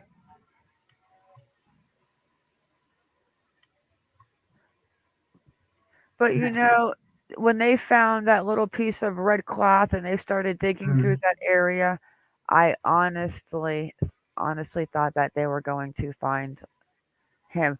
And another one in the system that you give it to foster parents and this is what they do. And this is them digging up the gardens in November last year. They actually looked at 3 locations around where the grandmother lived at the time. And the reward now for William is at $1 million. And nobody's come forward with any information. $1 million. So unfortunately, I just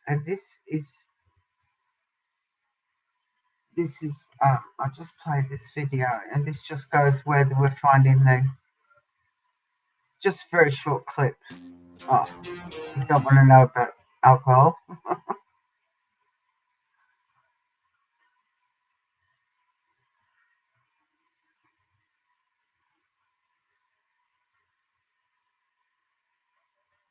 There's been a bizarre twist in the William Tyrrell investigation. Detectives searching for the boys' remains on the New South Wales mid-north coast have unearthed a replica gun. It was found in rugged bushland less than a kilometre from where William went missing. It's among 31 items bagged and sent away for further examination so far. However, officers don't believe it is linked to the case. So yeah, so they're the foster parents. The foster parents are currently up in front of the courts at the moment on different charges.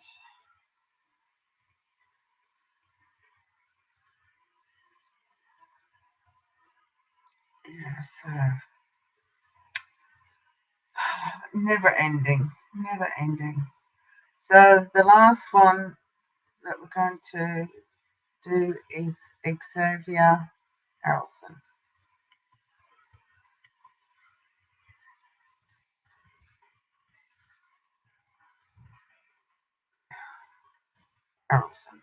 Always get this. And this was another crime shame, wasn't it, Ma? Oh, Xavier's. shit. Yep. Well, so May 27th, that Friday coming up, it was one year that he had been gone. I mean, we followed Xavier. His mom,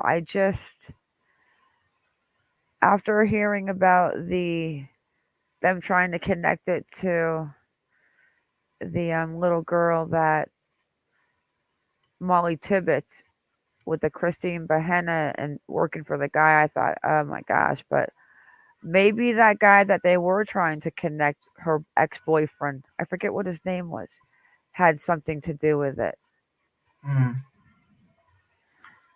Do you remember his name was James something? It was the mom's ex-girlfriend, and he had ties to where Molly Tibbetts went missing. And remember, supposedly those people were saying that they were at the house and they saw Molly there, and they actually knew Xavier Harrelson's mother's ex-boyfriend, and he was living out in that camper, remember? Yeah. In Montezuma. Yeah, somewhere around there. Yeah. But at least they did find his remains. I mean, at least his body's been found. Yeah, they found him in a cornfield, not too far from his house. So my question is, what happened to the search for Xavier during there? Another one that was put on the back burner.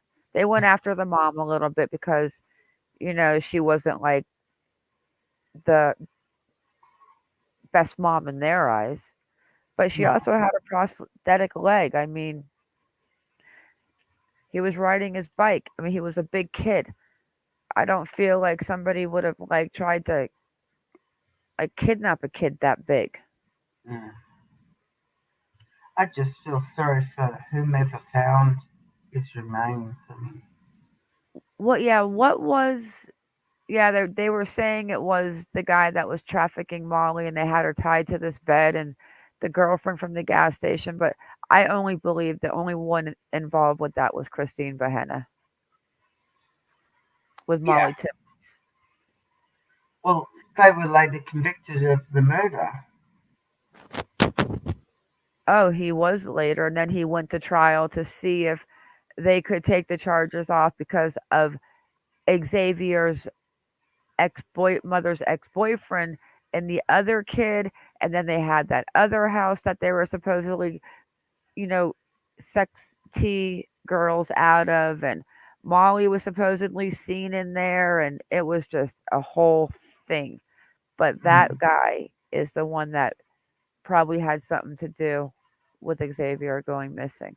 But why haven't they put it together yet? Is there still even an investigation? Let's see what they tell us right here. I think it's sad.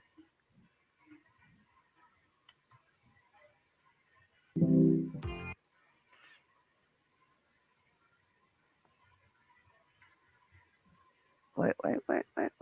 These orange ribbons tied all over. Those orange ribbons tied all over Montezuma have now seen 3 seasons. From summer searches The overall goal is to find Xavier. to the quiet depths of winter. There's still not a day that we don't pray for him. There's still not a day that we don't think of him. Samantha Ricks alerted authorities back in May that 10-year-old Xavier Harrelson was missing from the mobile home he shared with his mother. In a new interview, she reveals more details about her search that day. I'm not sure how many trailers into it where my question turned from, have you seen Xavier, to when was the last time you seen Xavier? Because everybody was like, no, I haven't seen him. I haven't seen him today. 4 months later, on September 30th, the farmer discovered his body in a field just outside Montezuma. The 10-year-old still dressed in his pajama pants. What can you tell us about the autopsy? There's really not a lot yet that we can discuss, mainly because it remains unsolved. And so we're continuously working with the state medical examiner's office and state anthropologist. The Iowa DCI says they recovered all of Xavier's remains, but won't publicly reveal a cause of death. We do like to keep it close to the chest because there's probably only one person, one or two maybe, out there that knows what happened. The crime still leaves many traumatized, including Ricks's son Kyle, who was Xavier's close friend. He will not play outside. My 7-year-old son will not play outside. Vigils and benefit concerts rallied people together, but the pain is still there. Montezuma needs a voice. Montezuma suffered through that whole thing, and it's still pretty touchy. Xavier's mother has remained quiet, declining interviews, except this one in August during the state fair. Do you have a theory, an idea, or where he could be? Oh my gosh. God, I wish we did. Sarah Harrelson has faced backlash for not calling She's police scary. right away. What do you want to say to people that have maybe questioned you or wondered why you... I have nothing to say to him because I know I'm right. Investigators were hoping for a break in the case in October. Federal agents executed a search warrant at this home in New Sharon, and DCI agents stood nearby in case there was a connection to Xavier's case. That federal search warrant is still sealed. You hope that there's a connection and you hope that you are starting to be able to connect the dots. I haven't ruled that completely out. The DCI says agents still work the case every week, reviewing and reanalyzing people's statements.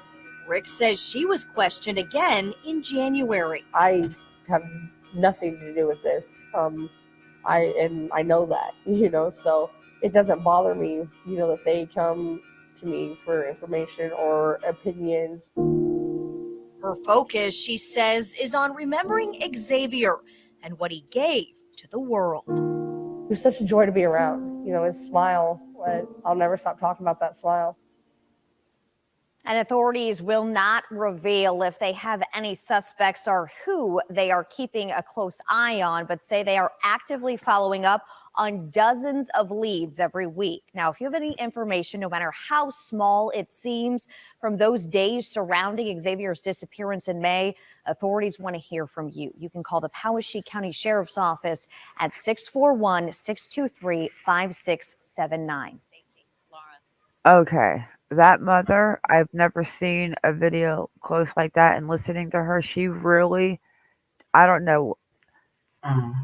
I'm not saying anything mean-wise, but she gave me the weirdest vibe, like a scary vibe. In his PJ bottoms still, and they won't tell the cause of death because probably only the person that did it knows. Exactly.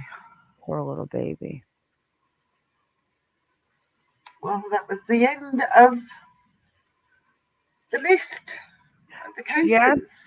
So we will not be doing an update again probably until June of 23. And hopefully we'll get some more faces off of this and not add. But I'm out of room. I don't want to add more. No, we don't want to add any more on. Thank you all for coming in. Stay vigilant, guys, and keep your babies safe. Kaz, thank you. Thank you, sweetheart. Thanks to everybody. Please hit the like or dislike, whichever you prefer, on the way out if you haven't already done so. Thanks to all the mods. See you later. Ciao. Bye.